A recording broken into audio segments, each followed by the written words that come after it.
9장 1절부터 17절 말씀입니다. 1절부터 17절 말씀입니다. 하나님이 노아와 그 아들들에게 복을 주시며 그들에게 이르시되 생육하고 번성하여 땅에 충만하라. 땅의 모든 짐승과 공중의 모든 새와 땅에 기는 모든 것과 바다의 모든 물고기가 너희를 두려워하며 너희를 무서워하리니 이것들은 너희의 손에 붙였음이라. 너희 모든 산 동물은 너희의 먹을 것이 될지라. 채소같이 내가 이것을 다 너희에게 주노라. 그러나 고기를 그 생명되는 핏째 먹지 말 것이니라. 내가 반드시 너희의 피 곧 너희의 생명의 피를 찾으리니 짐승이면 그 짐승에게서 사람이나 사람의 형제면 그에게서 그의 생명을 찾으리라. 다른 사람의 피를 흘리면 그 사람의 피도 흘릴 것이니 이는 하나님이 자기 형상대로 사람을 지으셨음이니라.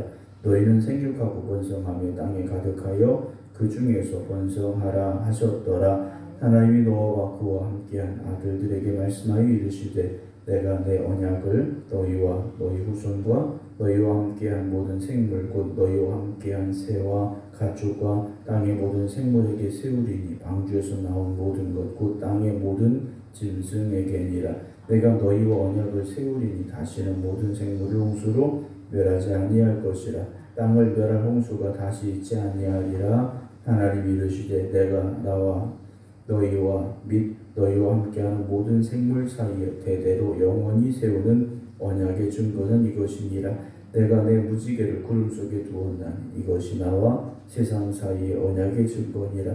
내가 구름으로 땅을 덮을 때에 무지개가 구름 속에 나타나면 내가 나와 너희와 및 육체를 가진 모든 생물 사이에 내 언약을 기억하리니 다시는 물이 모든 육체를 멸하는 홍수가 되지 아니할지니 무지개가 구름 사이에 있으리니 내가 보고 나 하나님과 모든 육체를 가진 땅의 모든 생물 사이에 영원한 언약을 기억하리라. 하나님이 노아에게 또 이르시되 내가 나와 땅에 있는 모든 생물 사이에 세운 언약의 증거가 이것이라 하셨더라. 아멘. 할렐루야. 이제 홍수의 심판의 모든 과정이 끝나고 노아가 이제 방주에서 나와서 하나님 앞에 예배를 드렸던 모습까지 어제 8장에서 말씀을 나눴습니다. 그리고 나서 하나님께서 오늘 9장 1절에 노아와 그 아들들에게 복을 주시며 그들에게 이르시되 생육하고 번성하여 땅에 충만하라는 축복의 말씀을 주고 계십니다. 만약에 노아가 홍수가 끝나고 배에서 나오면서 그의 입에서 불평이 나왔더라면, 하나님을 원망하는 말이 나왔더라면 어떻게 됐을까 하는 생각을 해보게 됩니다. 방주에서 나와서 하나님 앞에 제일 먼저 제단을 쌓았고 그리고 번제로 예물을 드렸던 노아의 모습, 하나님이 기대하시는 모습이 어떤 모습이겠습니까? 우리가 인생을 살다 보면 어려운 시간들도 우리에게 찾아오죠. 우리가 감당 못할 그런 환난도 우리에게 찾아올 수 있습니다.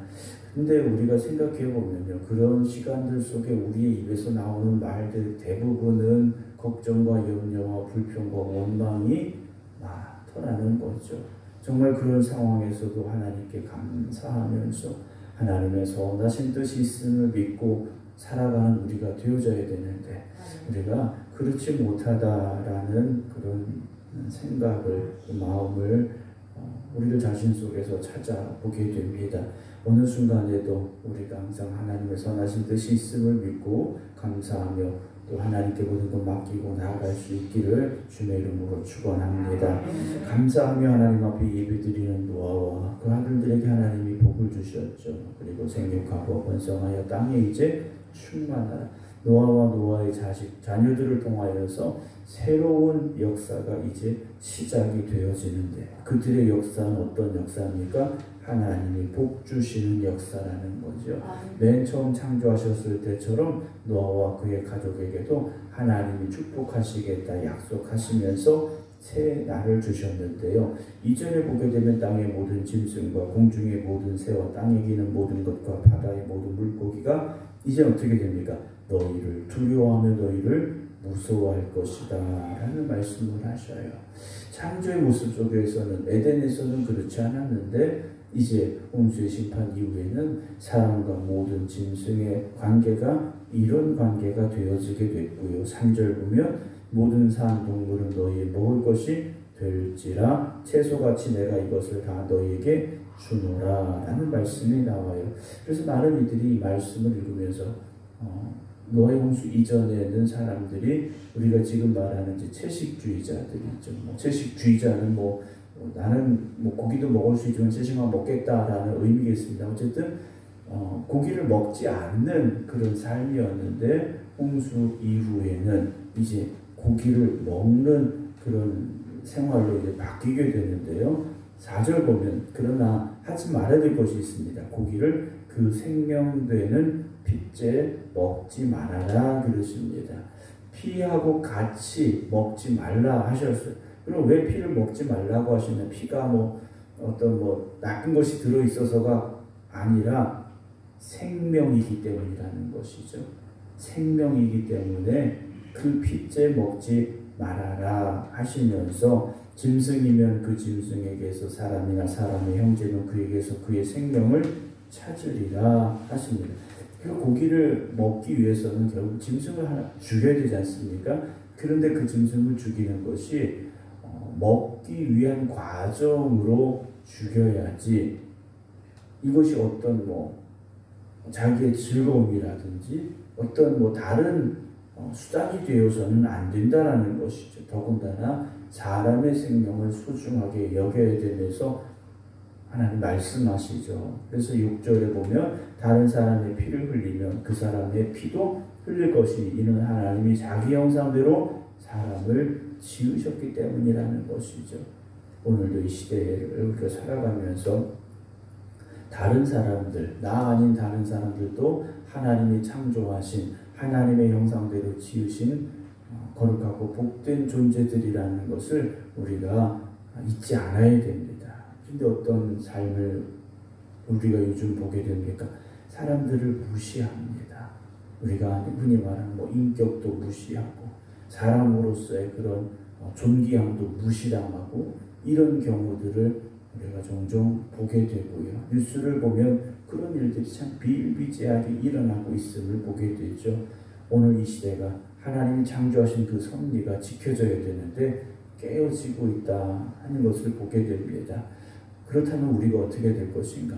당장 나부터 달라져야 되죠. 내가 만나는 사람들을 그런 존재들로, 존귀한 존재들로 대할 수 있어야 됩니다. 내가 존귀한 존재이니까 지금 내가 대화를 나누고 내가 만나는 이 사람들도 하나님 앞에 존귀한 사람들이구나, 우리가 그렇게 말할 수 있어야 되지 않겠습니까? 집에 그릇이 여러 가지가 있는데요.